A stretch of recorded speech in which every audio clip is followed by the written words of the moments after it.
السلام عليكم ورحمة الله وبركاته. ازيكم عاملين ايه؟ يا رب تكونوا بخير.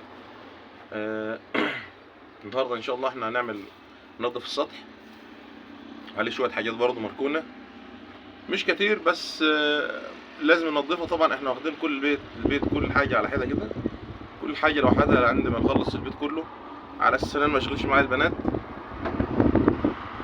البنات في شغل البيت وكده، لان عشان الامتحانات وكده. ربنا يكرمهم يا رب، يكرم الجميع. امبارح انا عملت الفيديو وقلت لكم يا جماعه احنا واخدين البيت ايجار.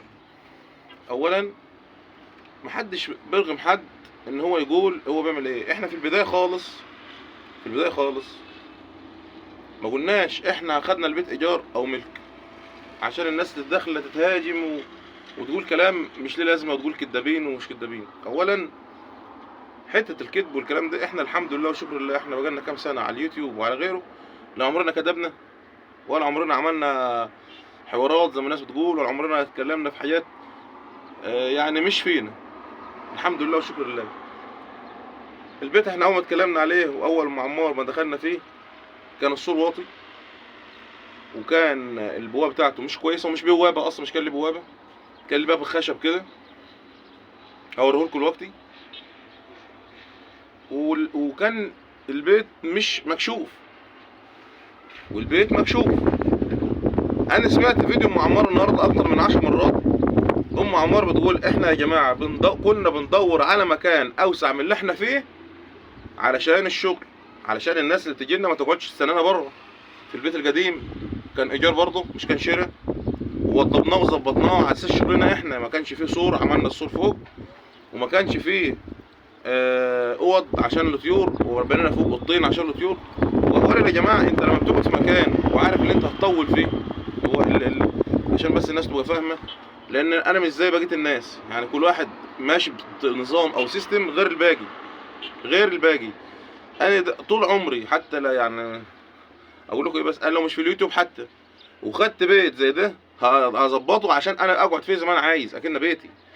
دي مع كلام مع صاحب البيت، يعني يكون كلام مع صاحب البيت.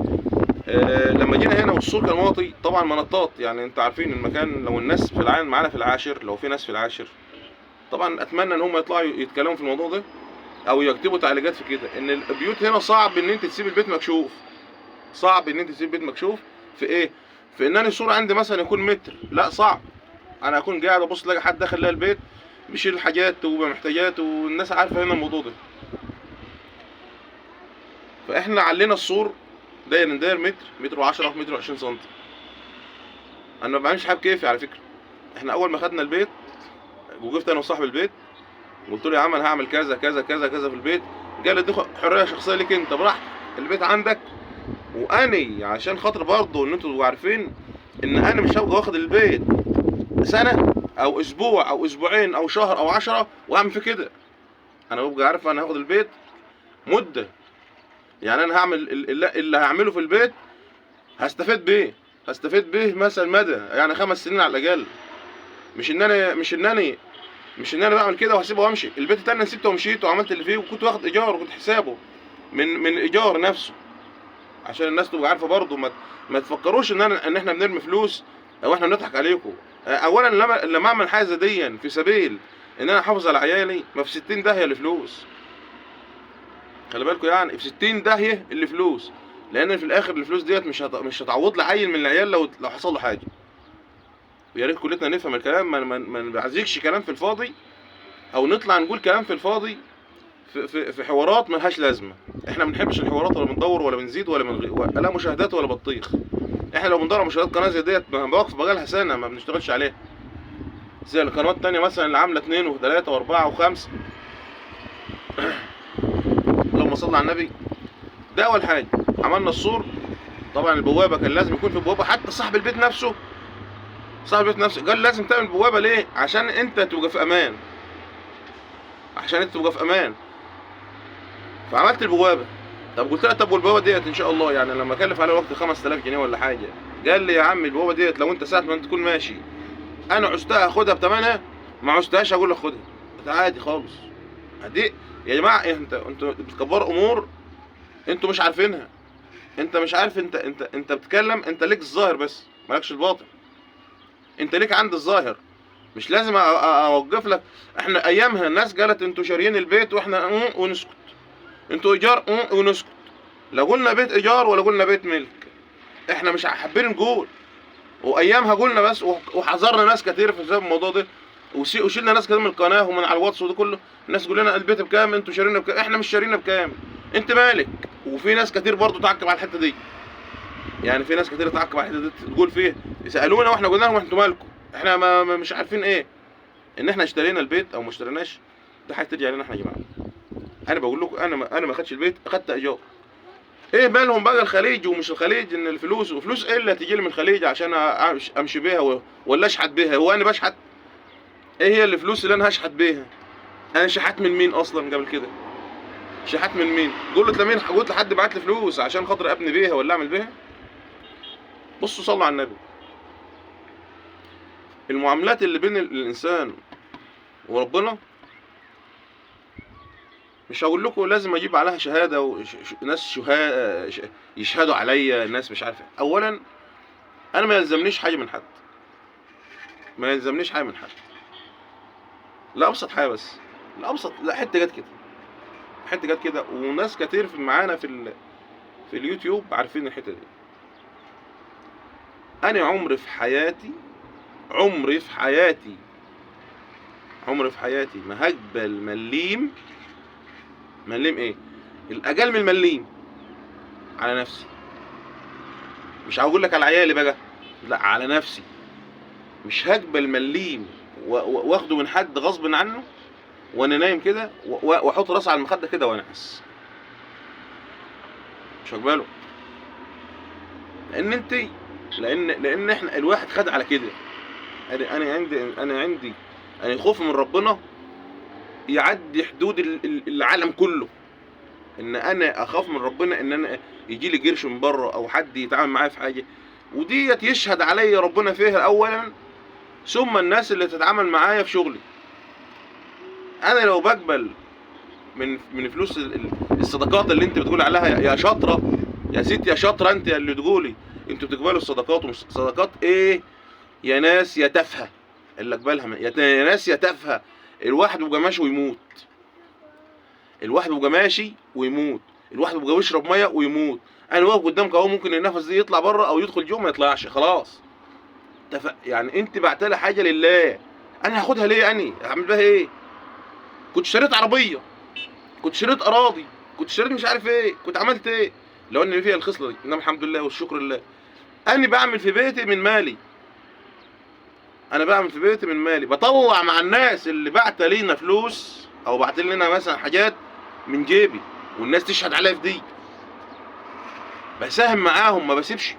انا مش مبعوت لي من 10 جنيه لا، عشان لا، بطلع معاهم، بزود. اي حد بعت لي قرش انا بزود معاه لو هو مليون جنيه، والحمد لله. يعني هو مش كده، الحمد لله. لان انا في الاخر انا بغير. انا لما انت بتعمل خير قدامي انا بغير، عاوز اعمل زيك يا اخي، عاوز اعمل زيك. مراتي عاوزه تعمل زي اللي بعت، بس ما يطلعش علينا واحده بقاش اقول كلمه مش لها لازمه. واحده مش عارفه حاجه تطلع تتكلم تقول ده انتوا بتاخدوا من الصدقات ومش تاخدوا من الصدقات. على فكره انا ما ببصش للتعليقات دي خالص ولا بتستفزني. انا طالع اوضح كلمه عشان بس ما حدش يفكر او يتهمنا اتهام زور. بس هكمل لكم موضوع البيت. احنا عملنا الصوره عشان المنطه. لو ورجعوا ورا كده، انا هصور لكم صوره وانزلها لكم على التصوير الصوره المصغره. هحط لكم البيت وهو لسه ما اتبناش فيه حاجه.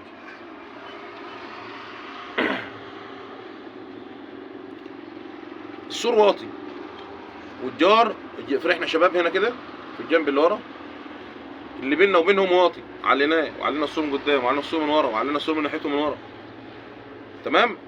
وطلعنا فوق السطح. طبعا انا عندي ولاد صغيره وعندي عبده وعندي جنات. عملنا السور عشان شغلنا برضه، يعني انا مش بعمل عشان شغلنا برضه، وعشان نحط الحمام اللي كنا فيه ونربي طيور ونكون عرفت نربي طيور. لان انتوا عارفين الناس اللي عارفانا، مش الناس الضاله اللي بتتكلم في الفاضي. الناس اللي عارفانا عارفين ان احنا ما بنقعدش في مكان غير من بنربي طيور فيه. ما بنربي، لازم نربي طيور، لازم، ما ينفعش. الاوضه دي مش كبيره، الاوضه اللي انا فيها دي مش كبيره، بس كنت لازم اعملها، كنت لازم اعملها عشان اربي فطيور، اربي فراخ بيضه. وادوك شفت انا كنت عامل تربيه كام دوره عشان اعمل مثلا فيها حمام لو في حمام، عشان لازم انا لازم عندي اوضه دي. حتى السطح الجديد اللي عندي في البلد انا باين عليه اوضه جديده نفس الموضوع. اصبح ان انا اللي انا عملته هناك السطح الثاني عملته هنا، عملته هنا. فما يطلعش حد بقى يقول لك انت بتعمل ليه؟ ما تعملش في الايجار، بتعمل في الايجار ليه؟ انا اعمل في الايجار. يا جماعه انتوا مش فاهمين، انا ممكن اكون بعمل الايجار، انا في الايجار اهو، انا بقول لصاحب البيت يا عم انا هعمل 1 2 3، انا باخد البيت يعني بيت زي ده انا متفق مع صاحبه مش اقل من 5 سنين. هو العقد بيتكتب سنه، والناس في العاشر تكذبني في كلامي وتقول لي لا انت ما حصلش. احنا جينا نقول له عاوزين 5 سنين، قال لي يا عم ياسر احنا هنعمل عقد بسنه لان هنا في العاشر بسنه، وتاخد العقد توثقه وتخليه في جيبك. ساعة ما نخلص والله انا عايزك تجدد هنجدد، مش عايزك خلاص. جيت انا قلت له لو انت بتبيع البيت ده هناخده، قال لي لا ما ببيعوش. خلاص انا ما اغصبش على حد حاجه مش هو مش عايزها. انا مش المفروض ما اقول حد كلها، يعني انا المفروض ده كله ما اقولوش وبمزاجي، واسمع اللي انتوا تقولوه بمزاجي واطنش بمزاجي، بس انا عشان خاطر حته اللي انتوا تقولوا مصداقيه ومش مصداقيه، مصداقيه ومش مصداقيه.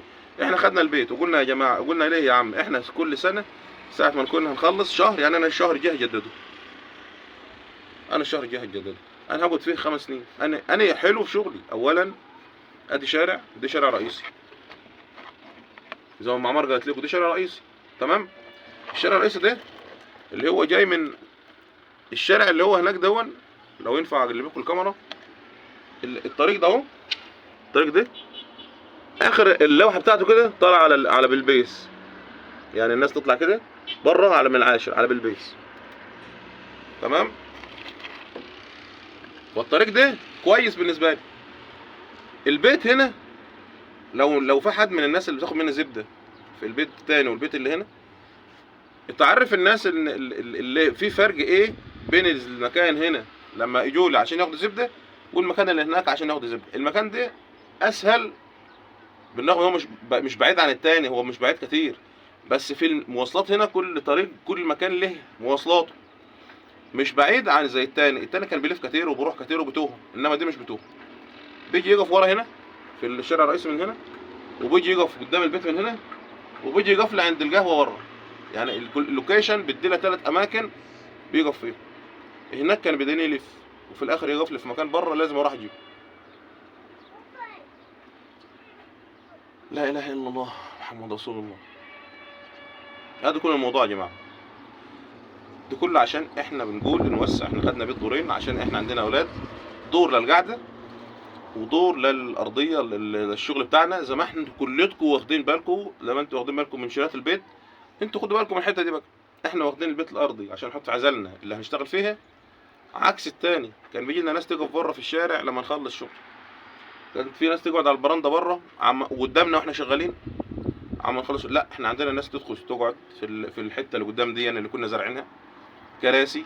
اسالوا الناس، يعني في ناس تخش يا جماعه، خش اللي معايا من الناس اللي بتاخد مني زبده يخش يشوف، يخش يقول لهم يا جماعه احنا كنا منين نقعد بره نستنى ابو عمار ما يخلص والطريق ده اسهل من التاني. احنا كنا كده، احنا واخدين عشان كده. انما حته بقى ان احنا نكذب ومش نكذب ونقول ده البيت بتاعنا وهو مش بتاعنا. وبعدين انا دخلت البيت يبقى بتاعي، مش في كلام. انا دخلت البيت يبقى بتاعي، دخلت البيت بتاعي خلاص، انا كاتب عقد مش بتاعي السنه ديت لو هاخدها سنه واحده، السنه دي بتاعتي، البيت ده بتاعي، اعمل فين انا عايزه. اجي بقى للحته بتاعت المطبخ، اجي للحته بتاعت المطبخ اللي احنا كنا عايزين نغيره تحت لما معمر زوجت وعاوزه تعمل مطبخ واسع. انتوا قلتوا لها ايه؟ قلت لها كسري واعملي. احنا قلنا لكم مش هنكسر، وبرضه ما قلناش البيت بتاعنا ومش بتاعنا. انتوا قلتوا لنا كسروا اعملوا سباكه. احنا قلنا يا جماعه احنا عندكم كله عشان مش هنعمل سباكه جديده ولا نعمل حاجه ولا نعمل حنفيات. انا لو قلت لصاحب بيتها يقول لي اعمل، بس انا مش كنت عاوز اعمله، انا كنا هنعمل فيه رخام وكنا هنظبطه، بس والغسيل قلنا لكم الغسيل هيبقى في المطبخ الثاني والطبيخ بس يبقى هنا. دي اللي كنا عايزين نعمله، بس مش فيها حاجه يعني. هو اقول لكم على فكره، انتوا عشان تعرفوا ان انتوا المخ بتاع الناس اللي بتهاجم صغنطوط كده مش مخ بني ادمين، مخ كده. البيت ده لو انا شاريه الارضيه بتاعت الارضيه اللي تحت دي كلتها كنت شلتها وبلطتها تاني، كنت وسعته. يعني معمارة سامعة في الفيديو بتقول البيت ده داخل في التوسعات، كان على اساس ان صاحب البيت قال انا هعمل التوسعات لكم وادخلها في البيت، ما عملهاش. ما انا لو صاحب البيت ما انا كنت هوسع، انا ما كنت هوسعه، مش هسيبه واخليه بيت مظبوط زي الناس واعمل الواجهه بتاعته، مش كنت اخليه كده. خلي بالكم يعني. يا ريت الناس، انت قبل ما تهاجم وقبل ما تتكلم ادخل لصاحب البيت او صاحب الحته. يا عم ياسر اعمل لنا فيديو مثلا ان البيت ده بتاعك او مش بتاعك. يا عم ياسر البيت ده مثلا انت في تعليق برضه عجبني خالص، قال لك انتوا مالكم، احنا مالنا كمتابعين ان احنا دي بيتهم او مش بيتهم، ان هو ملك ولا ايجار، ان هو ملك ولا ايجار. صحيح انتوا مالك، انت مالك ايجار ولا ملك؟ انت متابعينا وحبايبنا واخواتنا، بس اللي انا بظهره لك، بس على اللي انا بظهره لك انا بقول لك انا كذا كذا كذا، بس مالكش دعوه بالتاني، مالكش دعوه بالحاجه تانيه. زي الاخت المحترمه اللي بتقول لك احنا المتابعين سبب في نظافتكم. فانا رديت عليها قلت لها طيب انت سبب في نظافتنا، انت مش نضفت ليه؟ انت مش نضفت فعلا، انا بقول لك تاني اهو مباشر ليك اهو، انت مش نضفت ليه لما انت نضفتنا؟ مش نضفت انت ليه؟ مش نضفت قلبك ليه؟ ايه اللي نضفتنا في ايه ان شاء الله يعني؟ نضفتنا في ايه؟ قولي لي كده نضفتنا في ايه؟ في المتابعين يعني، في لايكاتك وكومنتاتك وفي ان انت بتسمعي وبتشير لنا مثلا 1000 شير ولا حاجه ولا كده. ما اللي مش عاوز يتابع ما يتابعش يا جماعه، طالما المتابعه كده انتوا بتذلونا بيها يعني. مثلا اللي مش عاوز يتابع ما يتابعش. احنا معانا 800 الف واحد على القناه، في قنوات معاها ملايين. هل الملايين وال 800 دول كاملين بيتفاعلوا معانا؟ طب انا عاوز اعرف حاجه، انت بتتفاعل، انا مكتب معايا الوقت مثلا 800 الف متابع، فين الفيديوهات اللي بتجيب 800 الف مشاهده؟ فين هي؟ عشان خاطر الناس بتذلونا بحته المتابعه. يا جماعه لا، انتوا مش عايزين ما تتابعوناش. هو الرزق على مين؟ الرزق على ربنا. محدش بيدي حاجه من جيبه، ده ربنا اللي بيرزق. احنا قبل اليوتيوب مش كده بناكل وبنشرب وبنصرف وبنينا؟ ما احنا قبل اليوتيوب بنينا بيت بالصلاه على النبي اهوت، البيت اللي احنا بنشطف فيه بس من اليوتيوب، بنشطف فيه بس، ومش من اليوتيوب بس كمان، لا من شغلنا وتعبنا وبهدلتنا. مش فكروا ان انتوا اصحاب فضل، انتوا اصحاب فضل لان ربنا راد كده، اصحاب فضل لان ربنا راد كده. فانتوا ما تزولونيش، ما تقوليش انا بعمل كذا، لان انت كده ما بتعمليش ليا حاجه. مع السلامه، خد الباب وراكي، واللي مش عاجبه ياسر وحنان يسد الباب وراه ويمشي. الباب 100 مليون باب للقناه، مش باب واحد، مش باب واحد. احنا مش كنا فقراء، مش كنا مثلا بناكل رماد قبل اليوتيوب، لا احنا كنا حلوين، كان ربنا ساترنا ومية مية وحلوين وعسل. مش هنقول لكم كنا بنشحت، احنا كنا حلوين، كنا بنشتغل باليوميه وكنا بنسافر وبعمل وبسوي، بس خلاص الحمد لله والشكر لله يعني. ان انا مش نايم على اليوتيوب، ان هو اليوتيوب ده اللي انا بصرف منه وبعمل منه وباكل منه. ماشي، هو دي مساهمه مع دي كل حاجه، دي مجموعه كامله. اليوتيوب انا واخده مصدر دعائي لشغلي، عشان كده ربنا فتح عليا. اليوتيوب اهو، انا بقولها تاني اهو، ليا انا مصدر دعائي لشغلي، انا ومراتي، وبنشتغل بايدينا وطلعان ميتين اهالينا، وانتوا وفين، والناس اللي عارفه كده كويس. انما واحده تطلع تقول، واحده مفلسه فكره، دماغها مفلس مش في حاجه، وطالعه بقى تقول لك ده احنا نضفناكم في ايه يعني؟ لبستنا الذهب والحرير؟ مش لبستنا الذهب والحرير، خلي بالك يعني. فيا ريت يا جماعه كل واحد يتكلم كلمه اللي بتطلع اللي ترضي ربنا مش اكتر. لا كدب، لا بنكذب عليكم ولا بنعمل عليكم. احنا كنت هنضف سطح نفسي تصدق. لا هنكذب عليكم ولا يلزمنا نكذب عليكم. وحته الفلوس تاني مره اهي، الحاجه بتاعت ربنا دي الواحد حتى انت ما تبقاش تشبعش منها، انت عاوز اكتر. والحمد لله والشكر لله. احنا طول حياتنا لو مليار جنيه داخل لينا عشان لله، المليار جنيه هيطلع ويمكن فوق زيادة. ما يلزمنيش اخر فيديو اهو، ما يلزمنيش حاجه تغضب ربنا، ما يلزمنيش حاجه تغضب ربنا. انا عندي عيال وعندي صحتي، ده انا ادفع عمر كله، وادفع ملايين الدنيا كلها، وامي تقوم ليا كده بس تمشي على رجليها، اشوفها ماشيه على رجليها دقيقه واحده. عمر كله، مش اخد فلوس من الناس واصرف، ادفع عمر كله، واخلي امي تقوم، امي بس ربنا يكرمها لي كده وتقوم تمشي خطوه واحده، خطوه تقولي لي انت بتاخد فلوس؟ خطوه واحده بس. الله المستعان. وكل واحد اللي بيقوله بيقعد له.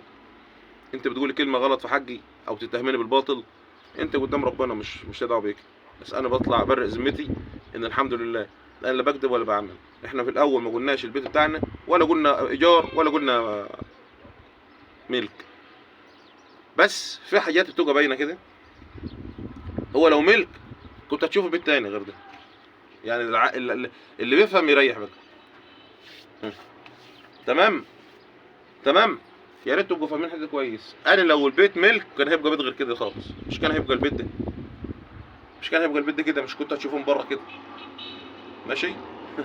فيا ريت الناس الشاطره اللي عامله نفسها بتفهم صحيح، تفهم بحق. السلام عليكم.